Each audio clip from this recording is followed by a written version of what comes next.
Welcome to qnawire. In order to solve this question, we have to discover what is the acceleration of the penguin in the second step of his movement. In order to do that, we have to apply Newton's second law to the second situation. As my reference frame for the second situation, I will choose this one, a vertical axis and a horizontal axis. I will call the vertical axis y and the horizontal axis x. Then, applying Newton's second law to situation 2, on the horizontal axis, we get the following. The net force on the horizontal direction is equal to the mass of the penguin times its acceleration on the horizontal direction. The net force on the horizontal direction is composed in the second situation only by the frictional force, which points to the left. So minus frictional force is equal to the mass of the penguin times his acceleration. Therefore, the acceleration of the penguin is equal to minus frictional force divided by his mass. But in the second situation, the penguin is already moving. So the frictional force is given by the kinetic frictional coefficient times the normal force. Then his acceleration in the x direction is equal to minus the kinetic frictional coefficient times the normal force divided by his mass. But on the second situation, it's very easy to see that the normal force is exactly compensated by the weight force. Therefore, the normal force is equal to the weight force in this second situation. Then, using that, normal force is equal to the weight force, which is equal to the mass times the acceleration of gravity. We conclude that his acceleration in the x direction is equal to minus the kinetic frictional coefficient times his mass times the acceleration of gravity divided by his mass. Then we can simplify the masses here to get an expression for his acceleration. So his acceleration is equal to minus the kinetic frictional coefficient times the acceleration of gravity. In order to use this equation, we have to discover what is the kinetic frictional coefficient. And for that, we have to look at situation number 1, where he's sliding down a slope. In situation number 1, I will choose another reference frame. I will pick this one. And I will call this axis x and this other axis y. Then, applying Newton's second law at situation number 1 to the horizontal axis so that we can get a relation with the frictional force, we get the following. The net force in the x direction is equal to the mass of the penguin times his acceleration in that direction. But he is sliding with constant velocity in step number 1. Therefore, his acceleration is equal to 0. Then the net force is equal to 0. But the net force in the x direction is given by two forces, the frictional force and the x component of the weight force, which can be decomposed as follows. There is a x component, Wx, and a y component, Wy. So the net force can be written as the weight component x minus the frictional force, and this is equals to 0. Then the weight force component x is equal to the frictional force.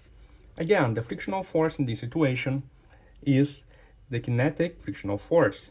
So it's given by the kinetic frictional coefficient times the normal force. Therefore, the weight component x is equals to the kinetic frictional coefficient times the normal force. Now, we can also see from this figure that if we apply Newton's second law on the y-axis, we will end up in the conclusion that the normal force is equal to the weight force y component, because he isn't moving in this axis, so the acceleration is equal to 0, and at the same time the net force is composed by two forces, the normal force and the weight component y. So we conclude that the normal force is equal to the weight component y. Therefore, the weight component x is equals to mu k times the weight component y, because the normal force is equals to the weight component y. Then, the kinetic frictional coefficient is equals to Wx divided by Wy. And what is this? For that, we have to take a look at the triangle that is formed by the weight force and its components. So here we have the weight force, here we have the weight force y component, and here we have the weight force x component. Then we have to discover an angle in this triangle. For that, we can extend the weight force down here so that it forms a 90-degree angle. So we have a triangle like this. This triangle has a 90-degree angle, a 6.9 degrees angle, and another angle. In order for this triangle to have 180 degrees, as a result of the sum of its intern angles, this angle here must be 83.1 degrees.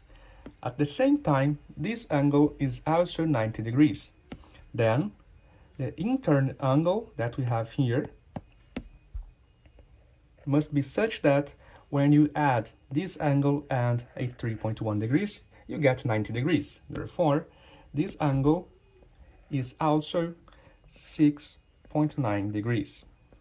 Then, the conclusion is that the angle between the y component and the weight force is 6.9 degrees.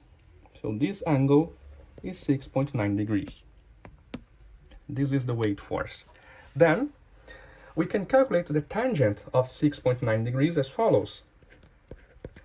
It is equals to the opposite side, wx, divided by the adjacent side, wy. Then, we can use this result in this expression to get that the kinetic frictional coefficient is equals to the tangent of 6.9 degrees. Then, now that we know what is the kinetic frictional coefficient, we can go back and calculate what is the acceleration of the penguin in the second step of the situation.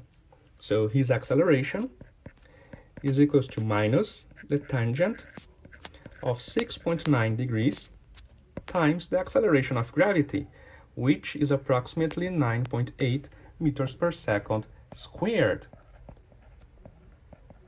This gives us an acceleration of approximately minus 1.186 meters per second squared.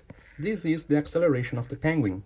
Then, we can now calculate how much time does it take for the penguin to come to a halt after entering the second phase of the movement. In that second phase of the movement, the velocity as a function of time is given by his initial velocity plus his acceleration times the interval of time. We know that his final velocity will be equals to 0. We also know that his initial velocity is 1.4 meters per second. Then, the acceleration is minus 1.186, and then we multiply it by the time it takes to come to a halt. So we have to solve this equation for t. We can do this by sending this term to the other side, so 1.186 times t is equals to 1.4, and then sending this term to the other side. So t is equals to 1.4 divided by 1.186, which results in a time of approximately 1.2 seconds. And this is the time it takes for the penguin to stop moving after reaching the second phase of the movement.